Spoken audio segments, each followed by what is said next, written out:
All right, Dustin Poirier versus Michael Chandler. That is the fight that is rumored to go down at UFC 281, taking place at Madison Square Garden. And I've got to say, as a fan of mixed martial arts, even though I was a fighter and I'm a commentator, first and foremost, I am a fan. Let me tell you, I am excited for this matchup. Just Dustin Poirier, Michael Chandler, they are two of the most exciting fighters in the lightweight division, which is the toughest division in all of the UFC. And I'm telling you, this is going to be a good one. For example, cast your mind back to last November, the last time UFC was at Madison Square Garden. UFC 268, Michael Chandler was on display and he went to absolute goddamn war with Justin Gaethje, the human highlight reel. And this was a highlight for all humans, because I'm telling you, that fight, maybe one of the best fights I've ever seen. Certainly live. I'm telling you, I felt sorry for the people that fought later in the card, because Chandler versus Gaethje, that was the first fight on pay-per-view. And I was there. I was in the crowd. I was in the arena. And the place went absolutely insane. The energy, the atmosphere, it was electric, right? And when that fight finished, the fights after it, even though they were fantastic as well, there's no way that they could compete with that. But back to the fight. That is what Michael Chandler's brought to the UFC. Ever since he came over from Bellator, he has been a tremendous signing. He has brought nothing but professionalism. He's brought a really nice guy attitude, but inside the ring, the man's a fucking psycho. Let's be honest. He made his debut for the UFC on Fight Island against Dan Hooker, made short work, beautiful overhand right, sat him down, a couple of ground and pound shots, and he got the job done. Then fought for the vacant lightweight title against Charles Oliveira. Again, back and forth fight, both guys getting dropped. Charles Oliveira was almost finished in the first round, had to use some savvy head movement on the ground to not get finished, and of course, caught him, boom, little left hook, sat down Chandler, and that was it, that's all she wrote. But Charles Oliveira, come on man, take a bow. But that's the kind of fights that he's always in. And then even then, last time out against Tony Ferguson, El Kukui, the bogeyman, didn't get off to a great start. Once again, got dropped, got put down, but he got back up. Then he hit a blast double leg, sent Tony Ferguson flying across the canvas, ground and pounded him a little bit. And then in round two, oh my God, a front kick to the face that we will never forget. And I hate to say this, but it's true. It's in my mind, so I've got to say it.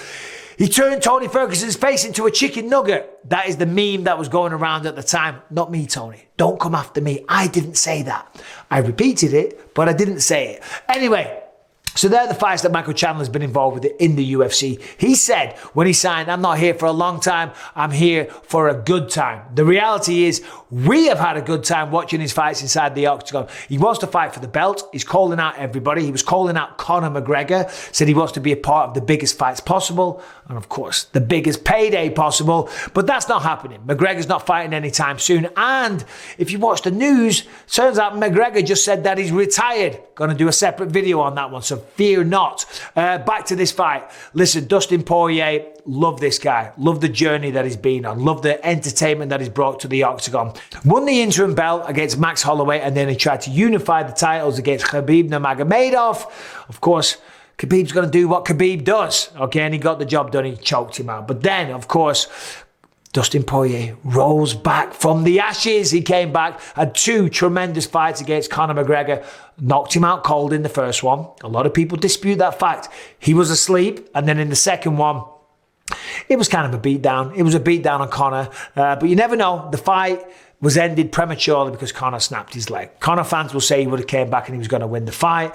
Conor McGregor's coach said that he was doing everything perfectly. He was ready to take over in round two. We don't know. Let's just say that. But Poirier won. He hurt his leg, and that's that. So Poirier wants to fight for the belt. I remember after he lost to Khabib, I was talking to him on a coach on UFC transportation, and he said, listen, I'm not done. I am not giving up on my title hopes. And that's the way it goes. Sometimes you got to take the long road, the long way round, okay? You know, my road in particular, lots of ups, lots of downs, lots of ups, lots of losing eyeballs, okay? But I still became the champion in the end. Dustin Poirier is still young enough to get this done. And a fight against Michael Chandler, if he can get this one done, well, listen, he is right back in title discussion. as is Michael Chandler. They are at the top of the food chain in the lightweight division, and it's a really interesting scenario right now. Of course, we've got Charles Oliveira fighting Islam Makhachev once again for a lightweight title, which is vacant, which is crazy, but we all know Oliveira is the uncrowned champ. Whoever wins that fight, they're going to need to defend the belt. Conor McGregor, when he comes back, will probably saunter in and get a title fight straight away, but he's not fighting anytime soon, and apparently he's retired, and apparently he's going to fight Floyd Mayweather again. So forget about him for a second. Who is it going to be? Yes, there's Beneil Dariush out there. He has a claim to a title shot, but also Poirier, Chandler, if they deliver the goods like Chandler did at Madison Square Garden last year, like Dustin Poirier usually does in every single one of his fights, then this fight is going to be absolutely sensational. And if it's a fan-pleasing fight, there's a good chance that one of them gets a shot at the title once again. Now, according to the odds makers, let me see right here, Poirier is the favorite. He is a minus 155 favorite. So that means you've got to bet $155 on Dustin Poirier to get $100 back. And Michael Chandler, what is his? He is a plus 135 underdog. So you put 100 on Chandler, you get 135. Now let's talk about the fight.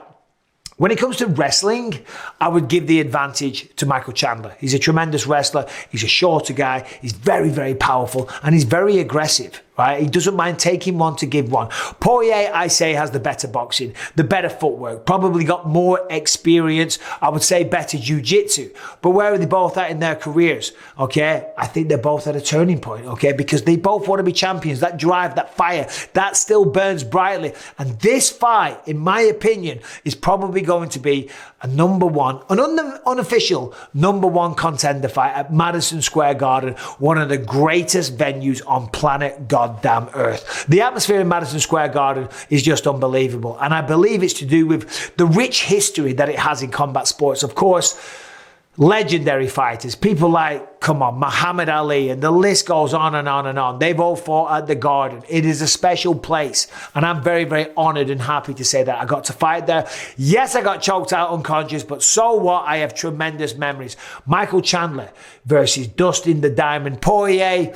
I mean, this is a tough one to pick. It's a tough one to choose, but I'm going to make an early prediction just to give you what you want. Oh, I don't know. I don't know. That's how good a fight this is. I mean, the odds makers have Poirier as a favorite. I'll go with that. I'll go with that. Outside of Khabib, I don't really think we've seen Poirier get out wrestled too much. He's fought great wrestlers in the past as well. Justin Gaethje, he fought him. Granted, Justin Gaethje doesn't use his wrestling ever. He just goes out there and tries to hurt people, which is why we all love him. But Poirier is a good grappler. He's got a great team. He's got a tremendous amount of experience, the footwork, the cardio. Those two victories over Conor McGregor, no doubt, are going to do a lot of things for his confidence. But Chandler's coming in. He's not here for a long time. He's here for a good time. We're going to have a good time. That is a sick fight.